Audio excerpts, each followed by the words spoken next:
નમસ્કાર વિદ્યાર્થી મિત્રો, નોલેજ સંકુલની યુટ્યુબ ચેનલમાં આપનું સ્વાગત છે. આપના માટે ખાસ મુખ્ય સેવિકાના પીવાયક્યુ સેટ 6 ની અંદર આપ સૌનું સ્વાગત કરવામાં આવે છે. અત્યાર સુધીમાં આપણે 5 પાર્ટ કવર કરી ચૂક્યા છીએ.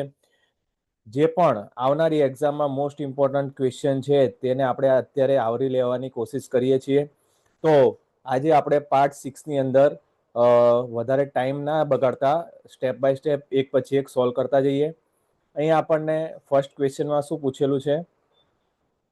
એનિમિયાને નિયંત્રિત કરવા માટે કયો કાર્યક્રમ શરૂ કરવામાં આવ્યો છે?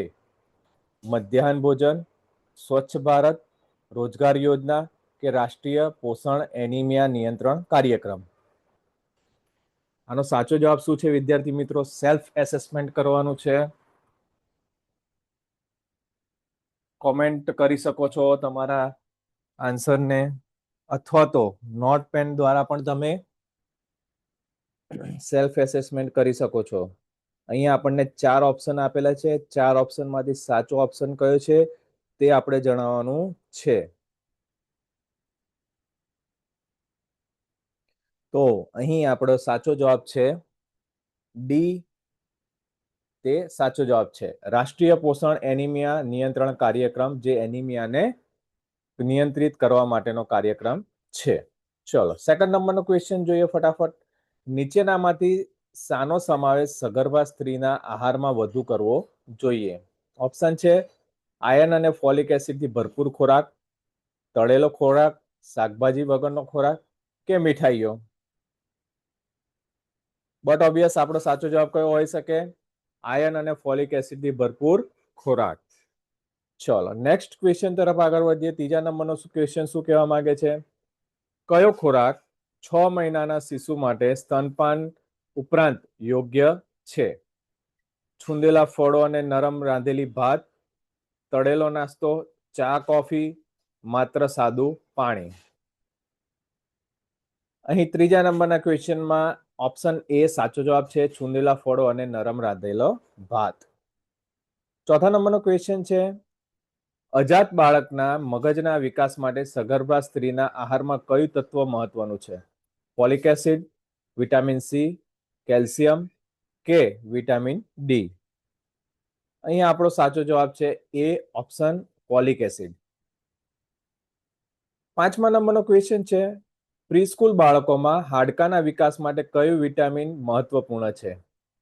Vitamin D, vitamin C, vitamin કે વિટામિન B12? કયો સાચો જવાબ છે? અહીંયા આપણો ઓપ્શન ડી જે છે તે સાચો જવાબ છે. Okay, vitamin D. Option A vitamin D તે સાચો જવાબ છે. ચલો નેક્સ્ટ છઠ્ઠા નંબરનો ક્વેશ્ચન છે સગર્ભાવસ્થામાં મજબૂત હાડકા અને દાંત માટે કયું ખનિજ જરૂરી છે? આયર્ન, સોડિયમ, ક્લોરાઇડ કે કેલ્શિયમ? બટ ઓબ્વિયસ આપણો સાચો જવાબ હોઈ શકે છે ડી, કેલ્શિયમ. નેક્સ્ટ સાતમા નંબરનો ક્વેશ્ચન છે કયા પ્રિઝર્વેટિવનો ઉપયોગ એસિડિક ખોરાકમાં ફૂગ, મોલ્ડ જેને કહીએ છીએ, તે રોકવા માટે થાય છે? Sodium chloride, sodium benzoate, calcium carbonate કે સુક્રોઝ? અહીંયા આપણો ઓપ્શન બી છે, સોડિયમ બેન્ઝોએટ તે સાચો જવાબ છે. It's cold a preservative. 8 નંબરનો ક્વેશ્ચન છે રંગ કે સ્વાદ વધારવા અનધિકૃત રાસાયણિક પદાર્થો ઉમેરવા તે કયા પ્રકારની ભેળસેળ કહેવામાં આવે છે? અહીંયા ઓપ્શનમાં ક્વેશ્ચનમાં આપણને શું આપેલું છે? અનધિકૃત રાસાયણિક પદાર્થો. ઓપ્શન એ ભૌતિક ભેળસેળ, ઓપ્શન બી માઇક્રોબિયલ ભેળસેળ, ઓપ્શન સી રાસાયણિક ભેળસેળ કે ઓપ્શન ડી રેડિયોલોજીકલ ભેળસેળ? અહીંયા આપણો ઓપ્શન સી છે, તેને આપણે સાચો ઓપ્શન કહીશું, રાસાયણિક ભેળસેળ. 9 નંબરનો ક્વેશ્ચન છે ખાદ્ય સુરક્ષા પ્રેક્ટિસનો મુખ્ય ઉદ્દેશ શું છે? સ્વાદ વધારવો, રસોઈ સમય ઘટાડવો, ખાદ્ય સંદૂષણ અને બીમારીને રોકવું અથવા તો રંગ વધારવો? અહીંયા આપણો ઓપ્શન સી સાચો છે, ખાદ્ય સંદૂષણ અને બીમારીને રોકવું. ઓપ્શન ડી શું કહે છે? નીચેનામાંથી કયું જૈવિક ખાદ્ય સંદૂક બાયોલોજીકલ ફૂડ કોન્ટામિનન્ટ છે. સંદૂક મીન્સ કોન્ટામિનન્ટ. ધૂળ, પ્લાસ્ટિકના ટુકડા, જંતુનાશક અવશેષો કે bacteria? It's called D option, bacteria. Next 11 નંબરનો ક્વેશ્ચન છે, સૂક્ષ્મ જીવાણુના બગાડનું ઉદાહરણ કયું છે? માઇક્રોબિયલ સ્પોઇલેજ કયું કહેવામાં આવે છે? બ્રેડ પર ફૂગની વૃદ્ધિ, ફળોનું સુકાઈ જવું, સફરજનનું બ્રાઉન થવું કે ચોખાના દાણા તૂટવા? અહીંયા આપણો ઓપ્શન એ સાચો છે, બ્રેડ પર ફૂગની વૃદ્ધિ. 12 નંબરનો ક્વેશ્ચન છે, નીચેનામાંથી કયું મેદસ્વીતાને યોગ્ય રીતે વ્યાખ્યાયિત કરે છે? શરીરની ચરબીનો અતિશય સંચય જે સ્વાસ્થ્ય જોખમો ઊભા કરે છે, જનીનિક વિકાર, તીવ્ર બીમારી કે ઓછું વજન? અહીંયા આપણો ઓપ્શન એ સાચો છે, શરીરની ચરબીનો અતિશય સંચય જે સ્વાસ્થ્ય જોખમો ઊભા કરે છે. તે પ્રોટીનની ઉણપથી બાળકોમાં કયો રોગ થાય છે? ક્વોશિયોકોર, ગોઈટર, રિકેટ્સ કે સ્કર્વી? અહીંયા આપણો ઓપ્શન એ સાચો છે, ક્વોશિયોકોર. ઓકે, જે પ્રોટીનની ઉણપથી થતો રોગ છે. 14મા નંબરનો ક્વેશ્ચન છે, બાળકોમાં કુપોષણનું સામાન્ય લક્ષણ કયું છે?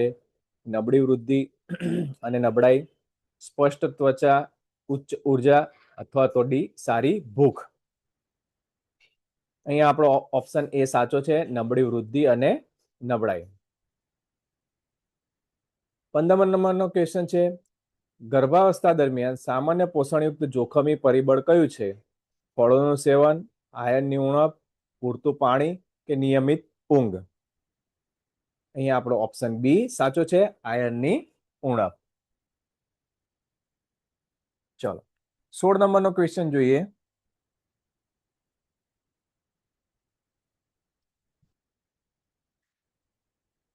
નાના બાળકમાં પ્રોટીનની ઉણપનું દ્રશ્યમાન સંકેત કયું છે? પેટમાં સોજો, નિશ્ચિત ત્વચા, પેઢામાંથી લોહી કે વળાંકવાળા હાડકા? અહીંયા આપણો 16 નંબરનો સાચો જવાબ છે, પેટમાં સોજો આવવો. 17 નંબરનો ક્વેશ્ચન શું કહેવા માંગે છે? આયોડિનની ઉણપથી કઈ ગ્રંથિ પ્રભાવિત થાય છે? થાઇરોઇડ ગ્રંથિ, કફોત્પાદક ગ્રંથિ, અધિવૃક્ક ગ્રંથિ કે સ્વાદુપિંડ?